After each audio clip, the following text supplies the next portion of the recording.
पाकिस्तान में मस्जिद के अंदर धमाका होना गोया आम बात होने लगी है। ताज़ा मामला पाकिस्तान के खैबर पख्तूनख्वा का है, जहां एक मस्जिद में धमाका हुआ। इस हमले में बताया जा रहा है कि जमीयत उलेमा इस्लाम के अमीर और मौलाना अब्दुल अजीज मस्जिद के मौलाना अब्दुल नदीम को निशाना बनाया गया था। धमाके में मौलाना नदीम समेत कई लोग जख्मी हो गए हैं। एक रिपोर्ट के मुताबिक मौलाना अब्दुल्ला नदीम इससे पहले भी एक रिमोट कंट्रोल्ड धमाके में निशाना बनाए गए थे। ये साफ नहीं हो पाया है कि अफगानिस्तान से लगे पाकिस्तान के सीमाई इलाके में हुए इस विस्फोट के लिए कौन जिम्मेदार है। एक रिपोर्ट के मुताबिक धमाका उस वक्त हुआ जब मस्जिद में जुमे की नमाज के लिए कई लोग मौजूद थे। जख्मियों को फौरन पास के अस्पताल ले जाया गया और वहां उनका इलाज चल रहा है। पुलिस मौके पर पहुंची और मामले की जांच शुरू कर दी गई।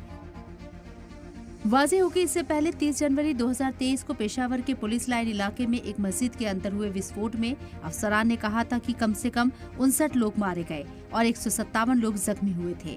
बाद में मरने वालों की तादाद भी बढ़ी थी। वहीं 2022 में पुराने शहर में भीड़भाड़ वाली जामिया मस्जिद कूचा रिसालदार में एक बड़ा हमला हुआ था।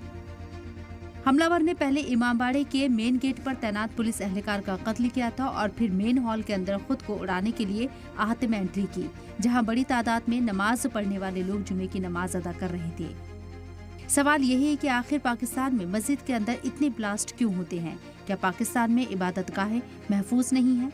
ब्यूरो रिपोर्ट, सलाम टीवी।